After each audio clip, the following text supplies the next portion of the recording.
Right. Nega natin sa betsa casting. Again and again. All right. So. Again. Betutun gi 1 minuto. Again. We'll get started in just a minute. John Rato.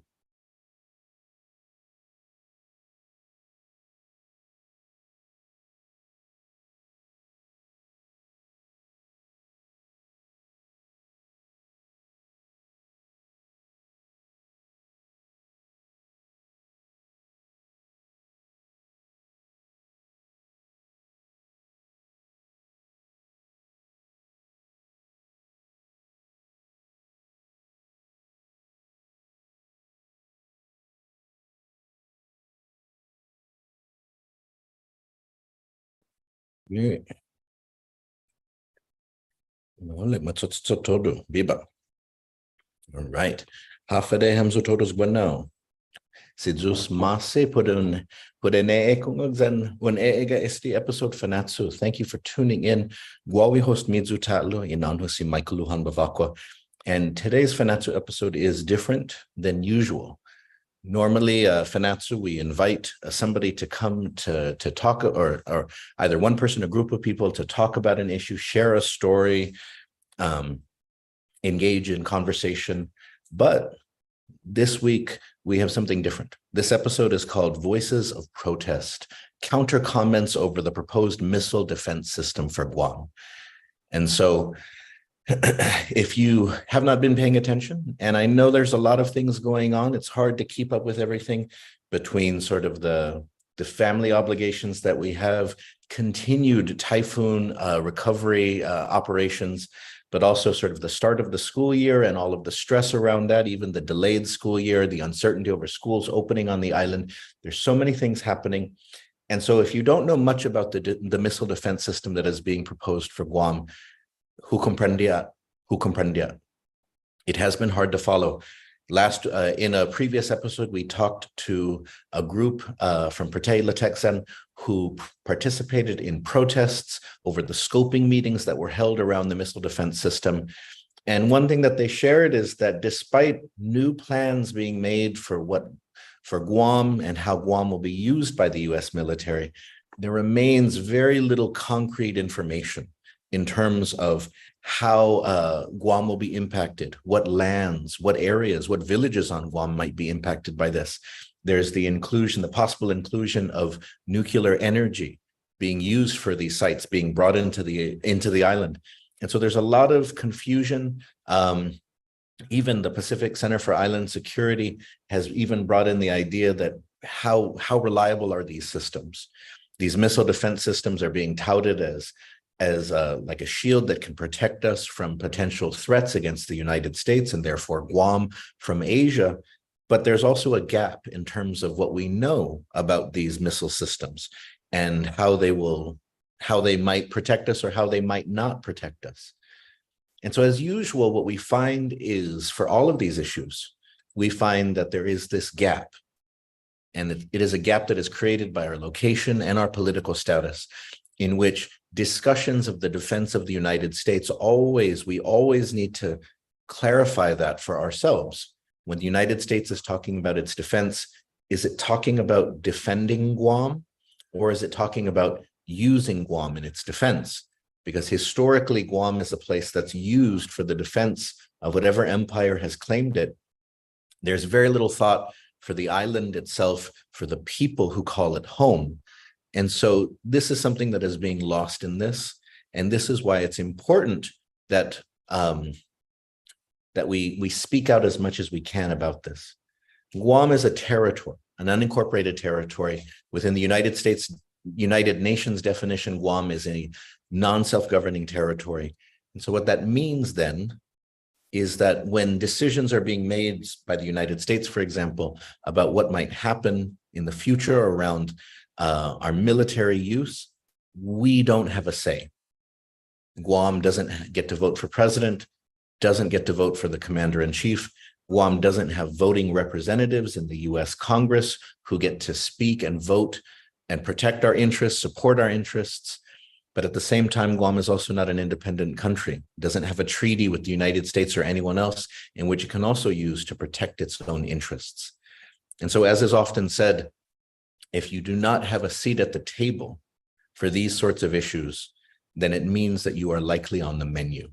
So if you don't get to participate in these discussions, then it means then that these discussions will make use of you. These discussions are there to decide what is going to happen to you. And so for all of these reasons, Prutehi, Litekyan, and Independent Guåhan organized a protest that took place last week on the last day in which public comments could be accepted about the proposed missile defense system for Guam. And so Jesse Tsatgolaf, who is a Kulu member of Independent Guåhan, he was there, I was there, along with my family, as well as other members of Independent Guåhan, Prutehi, Litekyan, and members of the community at large. And so Jesse Tsatgolaf was there. He set up a phone on a tripod, and he encouraged participants in the demonstration to simply record short messages about why they were there. What were the issues that were worrying them? What was it that they wanted to be known? And so for this episode, we are going to be watching some of those videos. And so let's start here. We'll start here with Angela Santos. Angela Santos, the younger sibling, the younger Tsetlu of the late Magalahi Angel Santos. And so here we go. Here at Paseo. Why are we always here at Paseo when we have something that we want to change on our island or we want to address on our island? Why do we have to protest, period? Why do we have to be in a 0-10 game every time? With us being 0, we're the underdogs, man. We're so small that, sheesh, it's like nobody hears us. Nobody. But we still keep coming. We keep coming. Why? Because our island and our people matter. Our island and our people matter. And if it's not us that's going to do this, who else is going to do it? And I urge and I implore all of y'all to at least get some point into your thoughts about what's going on with the military on our island and how it is imposing control more and more every day. When you control the land, you control the people. It's horrible. And not a lot of people are in this kind of activity with us. It's the same faces every time. We're lucky if we get 12, 20 people to join. I've seen 5, 6 new people here. Maybe even 7, 8. But I'm counting in my head the people I've seen. But it's sad to wake up and think that we have to do this type of stuff on our island. And when it feels like nobody's hearing us. And we still get up. We still try to do it. Whatever we can do, right? Don't give up.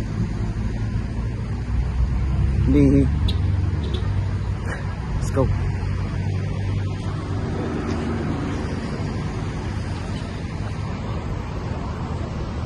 Did you stop it, Jess?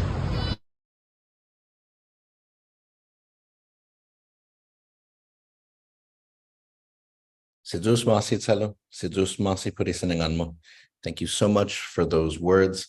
And so this demonstration was attended by overall probably more than around 50 people. But it is a tough issue. Missile defense is something that it's tricky for people to get their heads around. And so in terms of how it might impact, what might be the risks, the dangers, and so on. And so we appreciate everyone who came out to, on a Friday afternoon to hold signs talking about the importance of peace, the importance of, stopping desecration of the lands, of our heritage, who talked about decolonization, that the need for this not to be something that simply just happens to us, right? Sometimes people liken militarization on the island to it's a natural disaster. You can't stop a typhoon, right? But it's not. It's a human process that is approved and decided upon at multiple levels within the United States, elsewhere, especially in terms of the larger buildup. And so the fact that when these decisions are being made, Guam does not have a say in it speaks volumes. And so that's why it's so important that in spaces like this, we use the opportunity to make our voices known, because our voices are not really supposed to count in this. And so si Zeus masi ange puri sinangan mo hu agradeci nai na go fiet how nai gi estina kinalamtan. And so let's go ahead and listen to another voice from the protest. This time we're going to hear from Noah Lee, who was also one of those who participated. He was on the previous episode of Fanachu where he was talking about what happened when they protested the scoping meetings. And so, Nita Ekungok. What's up, guys? My name is Noah Lee, Kanata Austin, father of 4, and I'm out here today letting my voice be heard, my position be known, because that's what we got to do out here today, these guys, man. Like, these politicians ain't gonna do nothing we want, they ain't gonna do nothing for us. We gotta make them do something, okay? The only way we're gonna make them do it is to make our face be known. You gotta show up to them out in the street, out at their office, give them a call, give them an email, something. Because how long we've been letting them go about their business, talking about their plans for us, how they're gonna fix this and that. Everything's still broken because we've been letting them go now. Come back around, lies again. Hey, enough. Let's get together, organize with those around you. We all need a place to stay. We need food to eat. We need work. We ain't asking for a mansion. We're asking for our fair share. Go out there and get it, guys. Come on, man. How much longer we're gonna accept this nonsense? We deserve more. You wouldn't accept this for your children? You wouldn't accept this for your wife, your husband, your mother, your father? Don't accept this for your people. Come on, guys, please, already. Let's go, let's go.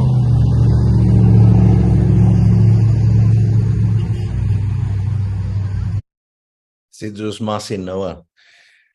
One of the good things about what Noah was sharing there that I think is an important thing to remember is that a lot of times we think about the US military presence as being this sort of massive economic boon for the island. For the longest time, people have used golden ticket. You want to support buildups because they're golden tickets for the island. Basically, people at the beginning of the buildup process, like 15, 18, 16, 17 years ago, economists on island, real estate people on island, GVB executives were all saying that with the buildup, we get to write our own check. We get a blank check for our economic future. And it's a common sort of thing for people to assume because your average person experiences the military through certain economic ways, right? You join the military, you get benefits. If you can go on base, you can buy cheaper things. So there's this idea that it brings all this economic health to the island. And we forget about sort of the pans and mantequilla, the bread and the butter, I guess we should say the tetidzas and mantequilla. In the fact that Guam having almost 1/3 of its landmass being US military facilities, bases tend to be economic dead zones. They provide in some ways, but they don't actually provide as much as people think. And this is kind of common across the world, is that even if a base is tied into a local economic community, that doesn't mean that it actually stimulates and creates a very prosperous economic community. Studies have shown, for example, that in the Philippines and in Okinawa, once bases closed there, and they were the land was put to agricultural use. The land was put for development for housing, anything like that. It provided much more for the local community than when it had been a base, because bases take a lot of space. They basically prevent anything else from using that space. And so, you know, that's why I appreciate Noah talking about how, you know, when you're thinking about the buildup, we need to look past that idea that just the more military on the island, the better it is for us economically. Because as anyone who has felt like they have been pushed out of their apartment because their landlords wanted to rent to military can tell you, military doesn't actually bring prosperity to the island.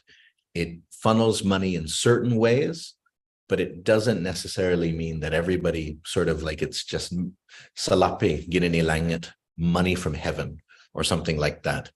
And so huagradesi sino, huagradesi sinanganyanay, he's reminding us of some of those key issues.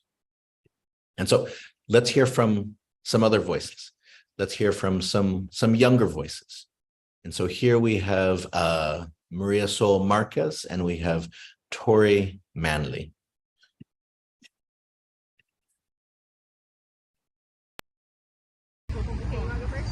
Fuck yeah. Okay, good. Okay, so the decision part of our brain is correlated with the emotions, and we have a lot of emotions, and that is why we're here today. We're making decisions that impact our future, our right now, the sort of thoughts that we cultivate as an island, as a culture.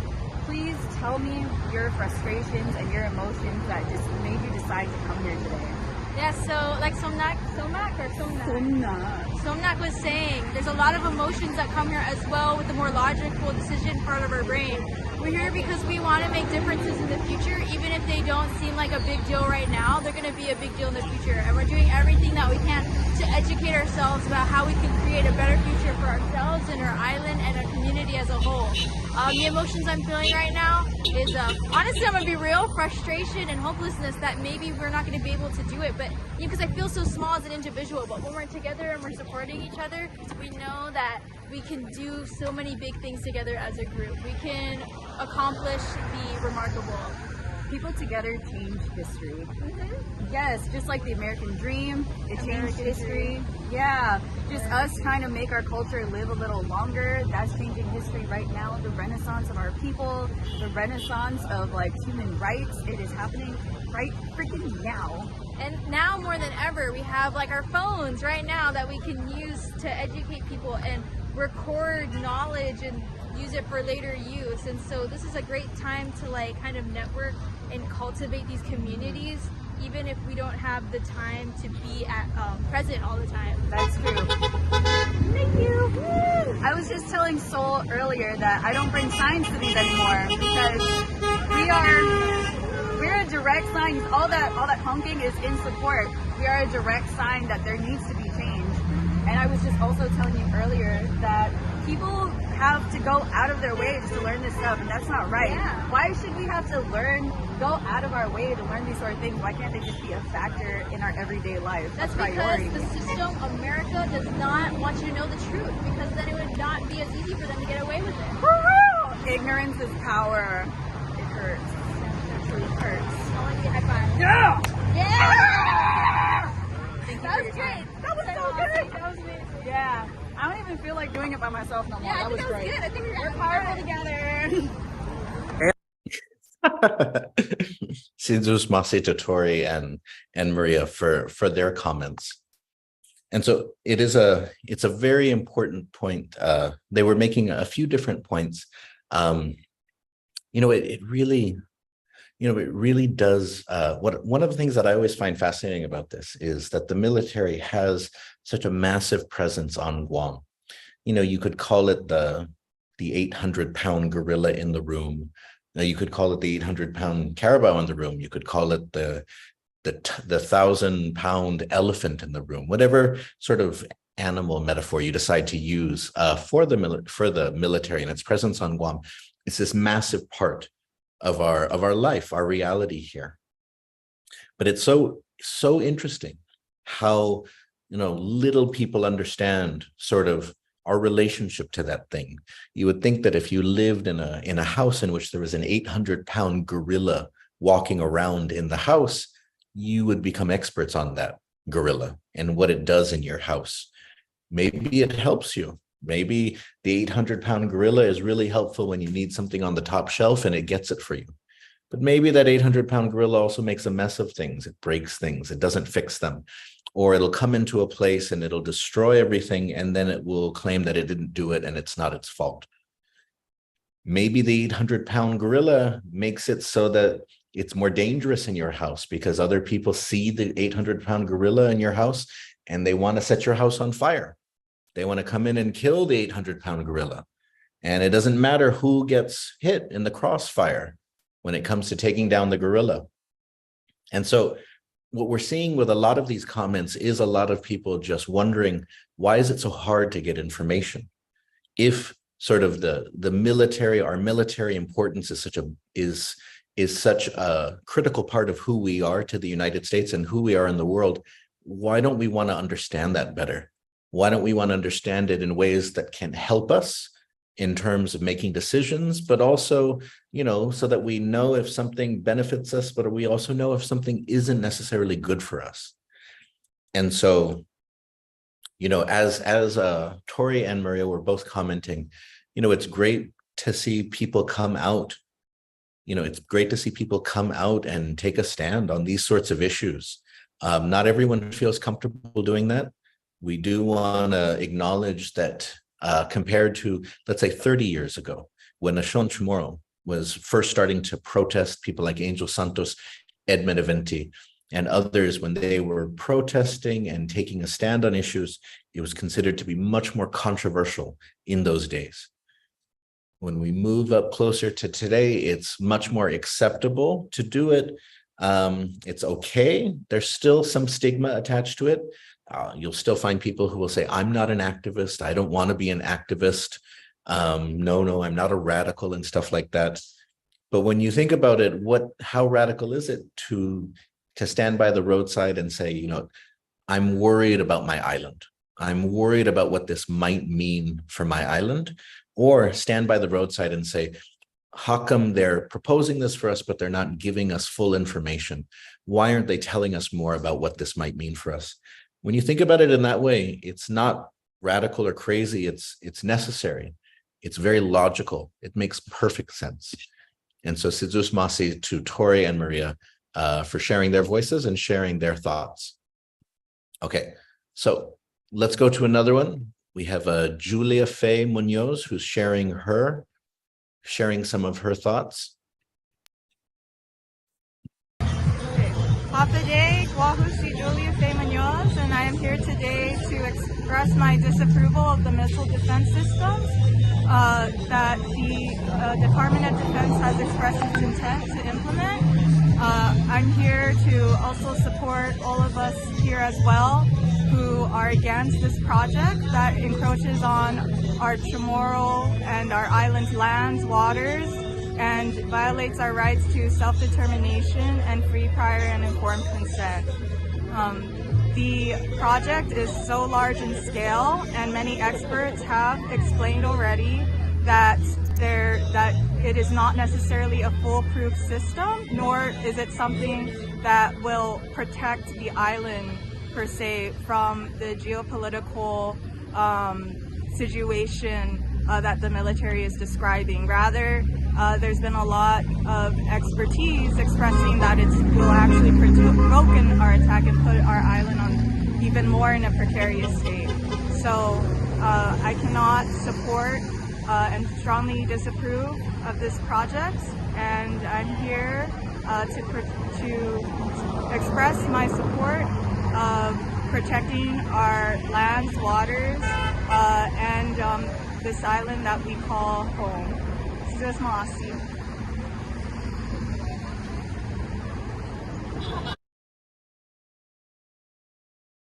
Sidus Masi, Julia Faye, parisinangan mo. Sidus Masi parisinangan mo.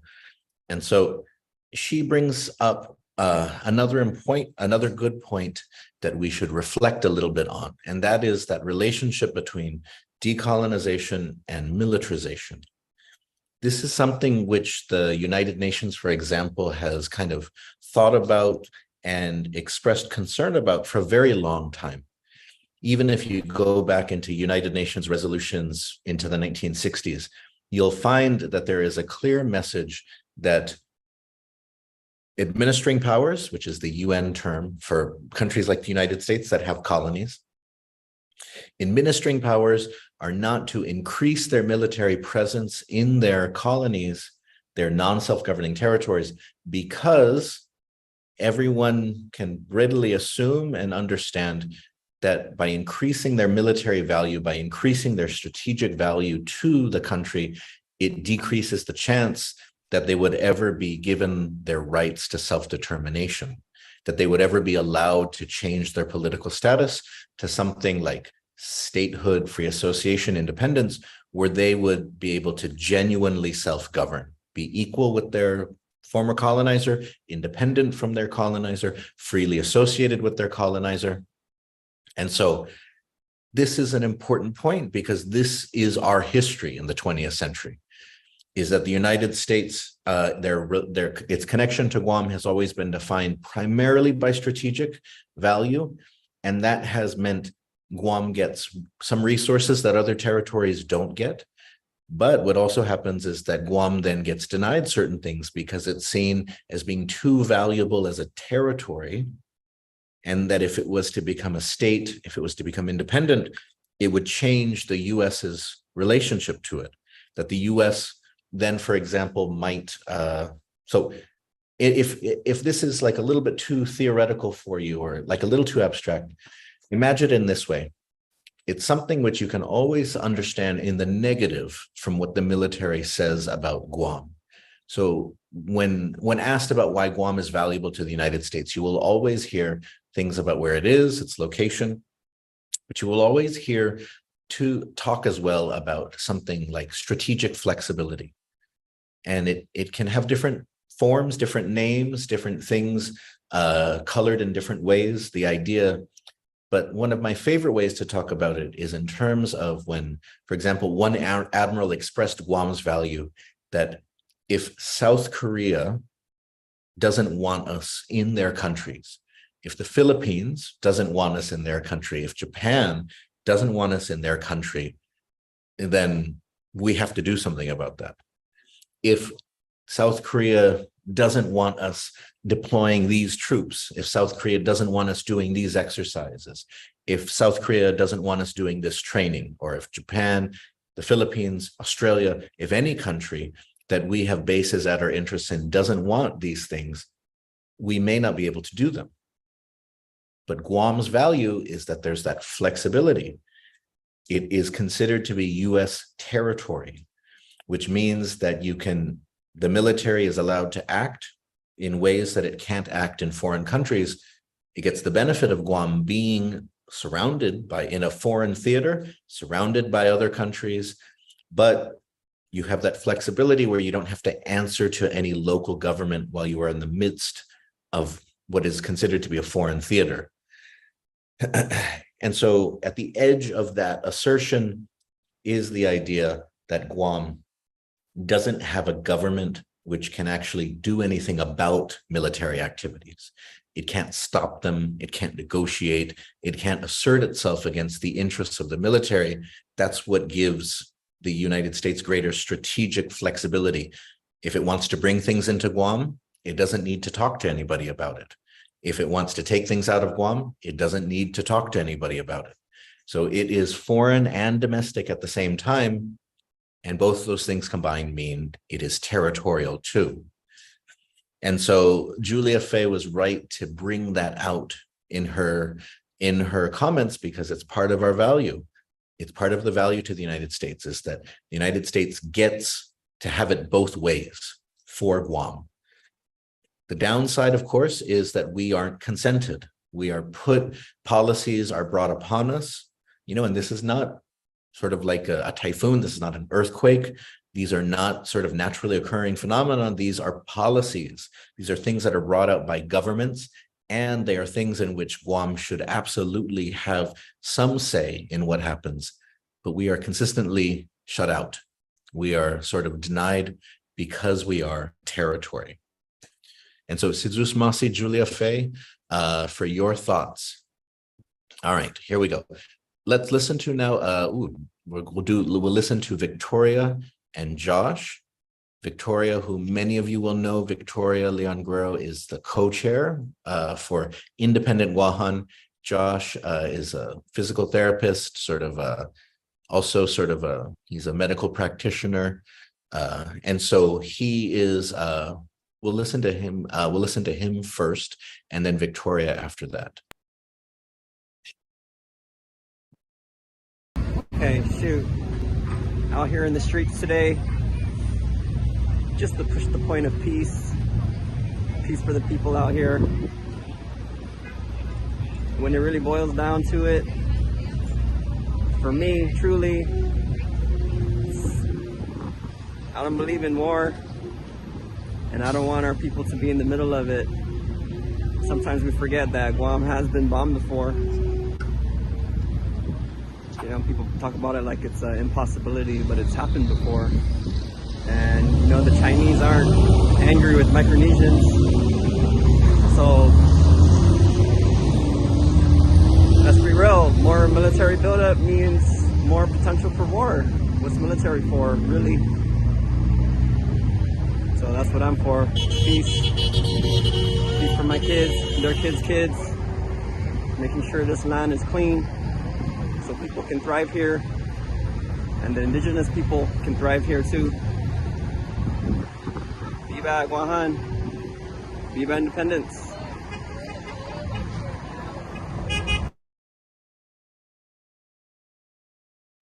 Sidzus Masi Josh, pwede mo, Sidzus Masi. Peace for Guåhan. Again, and before I comment, let's check in. Let's hear from Yasaguanya, si Victoria. Okay, naizon rakto. Estiki.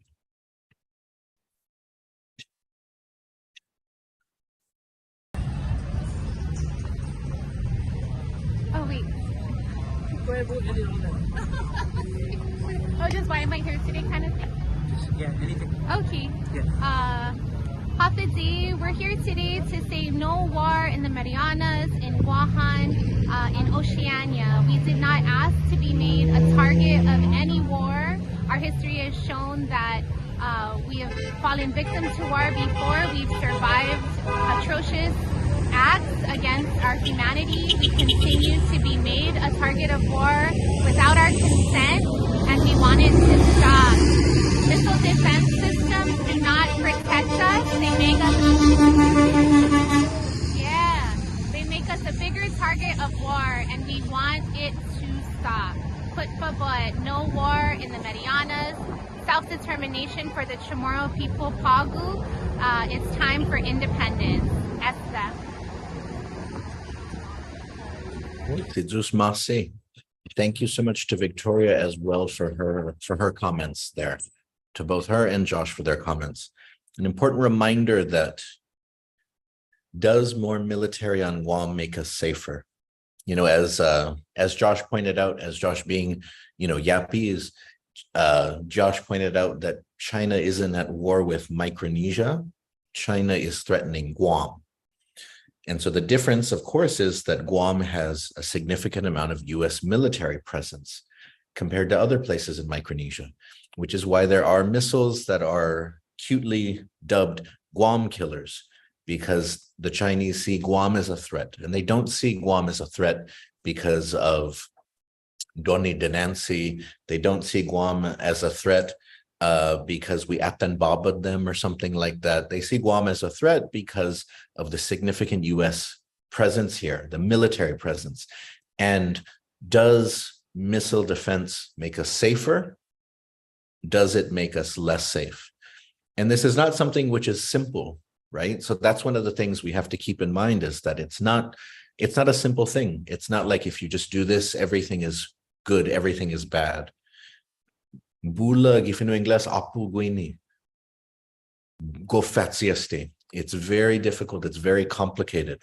But one of the things that we have to stress, though, more than anything, is that this is a complicated issue in which we on Guam, Whether you support the buildup, you don't support the buildup, you think missile defense will make us incredibly safe, missile defense will make us incredibly unsafe, regardless of where you fall on the spectrum of ideology or opinion on this, we don't have a say in it. That is the problem, is that if you supported it, great. If you don't support it, bad.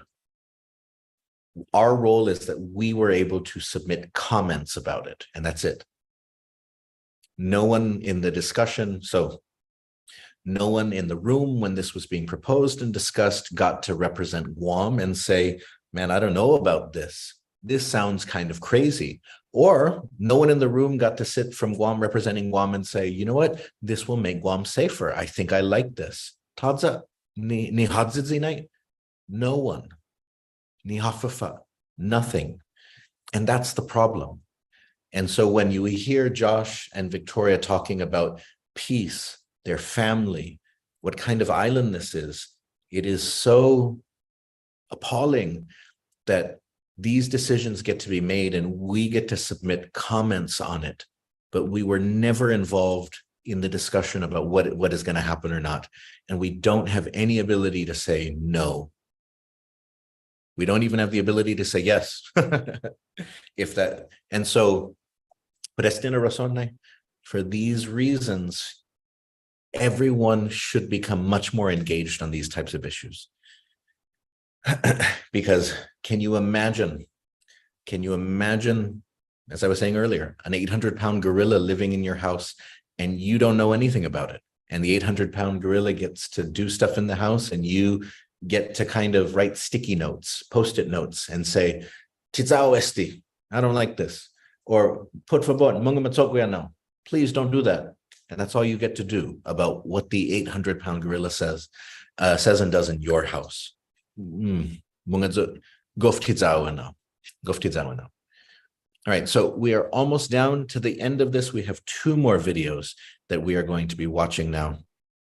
And so let's, here we go. We're going to listen now from Katie McManus. Right, Estegate.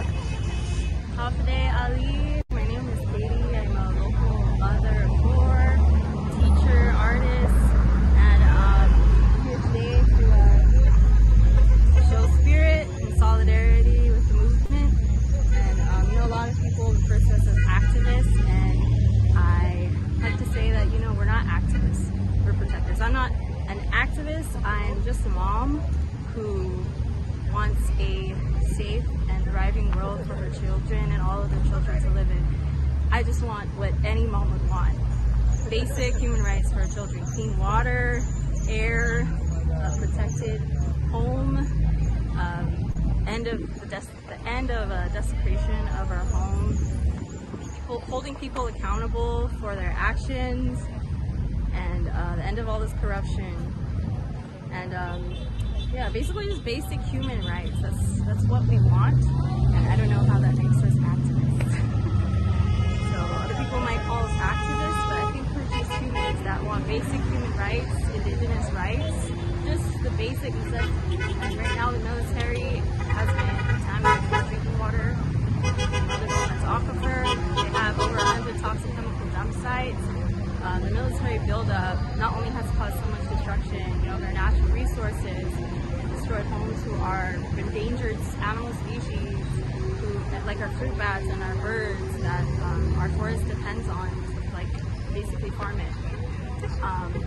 There's so much loss due to militarization, and instead of funding war, we need to negotiate peace.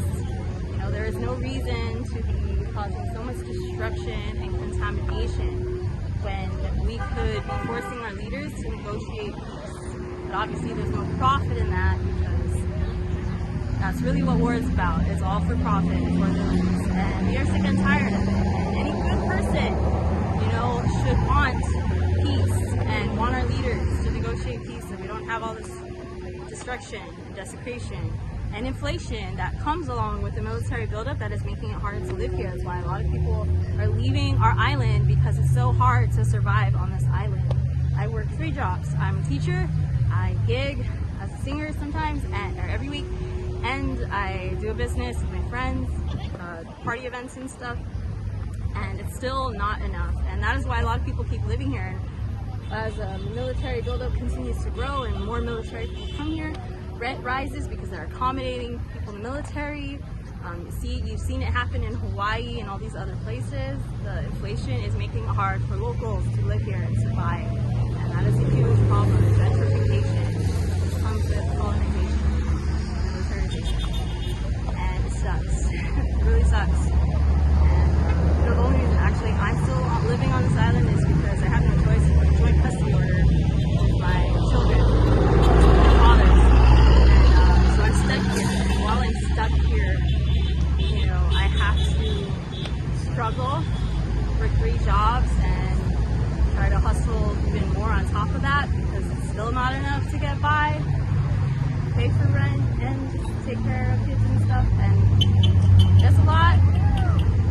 A lot of people here are hurting and struggling. We have so many homeless people, so many rapists that aren't held accountable. That's also something that's inherited from many years of colonization and the trauma, the generational trauma.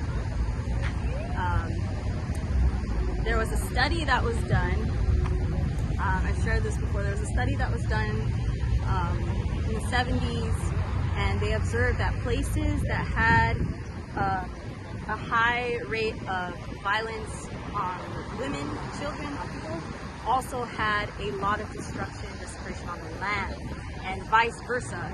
And you can see the difference between like Guam. Guam, we have a lot of desecration, a lot of pollution, over 100 toxic chemical dump sites. Our water's being contaminated. All this destruction of our land. And also have a high rate of abuse, domestic violence, rape, and it goes hand in hand. And you look at places like Palau, where there's a lot of less damage happening to the land. There's more stricter rules. Yes, the military is starting to move in Palau, but for the longest time, they've really been strong in protecting the land and the environment, the waters, and the matriarchal society there, where the women chiefs still have like say over everything, even in politics, you know, has really helped the society to be safer. So there's less violence there per capita, less cancer per capita, you know, less harm on the land and the people per capita, as opposed to Guam, where it's much higher per capita. And that's because Palau still maintains its matriarchal society. And an example would be in Palau, the women chiefs, they would observe all the children from high clans since the time they were young until they were older. And that's how they picked the chief of police there. He comes from a family of all sisters. He's the only boy, and he was raised to really respect women. That's why they chose him. And it's so awesome that they chose him because rapists never get away with their crimes over there because of him. And because these women, these chiefs, chose him and maintained that culture that's passed down for thousands of years. We don't have that on Guam.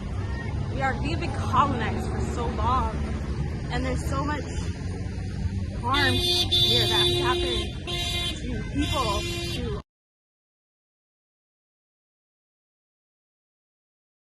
And Sidusmasi to Katie for she touched on so many issues, some of which we might often not connect to issues of militarization. But Guam's militarization is tied to a longer history of colonization. And Guam's colonization was built on sort of a foundational violence against women and the power of women in Chamorro society. Is that when the Spanish came in, they were appalled and enraged at the fact that that women had so much authority in Chamorro life compared to men.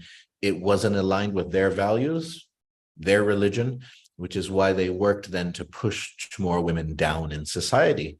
And we can see sort of what comes from that is that sexual violence, violence against women, abuse in the family becomes incredibly pronounced. It exists in all cultures, sure, but what we see is that a history of that on Guam and a history of so many issues that show sort of a people struggling with sort of these different sort of, I guess you could call, different forces in their past and in their culture, right? So that Chamorros, for example, have this tradition of strong women, but after colonization, there's also this like tradition of men dominating, a very patriarchal sort of strain in society as well. And so the buildup, militarization, these are also forms of violence as well, which are very much tied into that same sort of history. But again, Katie emphasized, as others such as Noah had before, the importance of thinking about the buildup, that if you don't want to think about it in terms of larger issues of peace, right? If you don't want to sort of take that more hippie style idealistic approach that we want peace, we want to live in a just society. If you think that that's not your way of talking about the buildup, just think about the fact that the military buildup is not necessarily great for Guam's economy. I mean, it doesn't actually, for every person who gets incredibly rich off of sort of the funds that the buildup brings into the island, you'll have 5 to 10 people who will have to struggle in order to maintain their way of life and maintain their living, because they can't afford things anymore. And so that's, the issue of housing. We did last year have an episode which talked about militarization and gentrification, militarized gentrification. And this is something that so many people on island live with, and we scarcely connect it to the military policies because we're so conditioned to think of the military in positive economic terms. We don't think of it in terms of how it negatively affects us, those of us who have no direct connection to the military, but simply because the housing market is trying to get these monies from these people who, through subsidies, can pay far more than your average local person on Guam. Everyone else has to struggle more. And so, but these are the realities. And I really want to impress upon this again, because Katie was giving, Katie was, what's it called? She was expressing frustration about the cost of living on Guam, the struggle to survive on Guam. And it's very, very true. And so this is part of and the military plays a big role in that. And because so many people who are considered to be the trusted voices on the economy, because so many of those people benefit from that sort of economic system that's here on island, they don't want us to think critically about it. And I mean, people in the government, people in private industry, they don't want us to think about how there may be sort of negative aspects, detrimental aspects from this. And so, I appreciate Katie sharing her thoughts and her experiences. And so we're going to listen to one more voice, that of Joni Kerr, who's a professor at Guam Community College, part of the group Eco Warriors, as well as Prutehi Litekyan. And this was actually, she did the first interview that Jess set up at the demonstration. Hi, I'm here today to give support to Prutehi Litekyan Sacred Tidian. I'm here also to protest the leadership that has brought us to this point of possible conflict with a powerful nation. And I'm also here on behalf of my parents and my Sina, who endured brutalities of war. And it's hard to imagine that once again Guam is kind of front and center in terms of a conflict, of a potentially brutal conflict. So we don't deserve this. We don't deserve to be treated as someone else's tip of the spear. We can't allow ourselves to be used as such, while people on the mainland sit comfortably.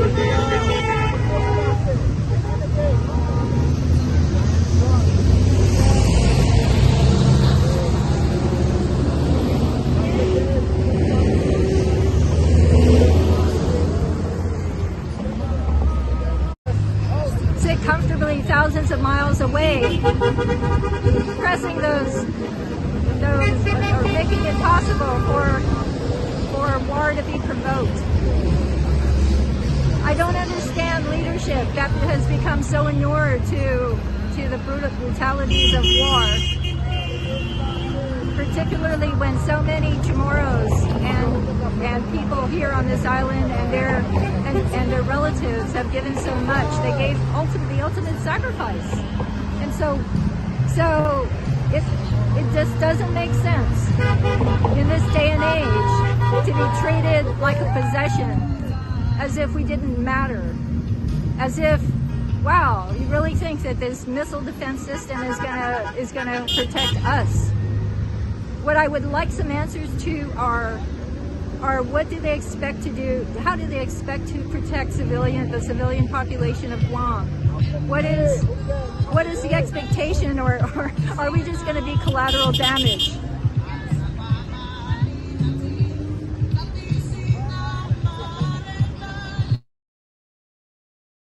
Sidus Masi to Joni. And so, as you can see, she was a little bit nervous because she was the first voice and she wanted to make sure that she did a good job. But as we're just about to wrap up this episode, I wanted to express appreciation, Sidus Masi, Nutoru Estisia, for everyone for what they shared. Even though it is much easier to protest than it has been in the past on island, it's still, there still is some stigma attached to it. You have to take time away from work. You have to take time from your life. You stand by the roadside with people honking at you. Sometimes they yell at you. Sometimes people judge you, criticize you, trash you on social media for doing stuff like this. And so I appreciate everyone who was doing this, because if you're paying attention to the discussions on missile defense, these people who are demonstrating, even if you don't believe in everything that they believe in or support everything that they say, ultimately they are speaking up for those of us who don't have a voice in this. And so remember, at the end of the day, part of why decolonization, changing our political status, is so important is because if there's any increases to Guam over the military, if we want any sort of partnership with the United States around military stuff, it has to be something that the community participates in terms of deciding, do we want this type of military activity in our islands, or do we not want it? Are we okay with this? Are we okay with that? And this is something that's missing in this entire discussion. Some could argue, well, we would rather have missile defense than have the Marines. That would have been nice if people from Guam or representatives from Guam were actually involved in that discussion to say no or to say yes to this, even to say yes to anything, but they're simply involved in that process. And so, si dos masi no hamzu todos, por kungok zanon ega estina, especially an episode zan mega na si dos maswi lokwi pare kunai as Jesse Tsatgolaf. I want to give a special thanks to my pari Jesse Tsatgolaf for collecting all of these voices from the protest. And no ha para pago esti Fanachu esti episode Fanachu. Adios.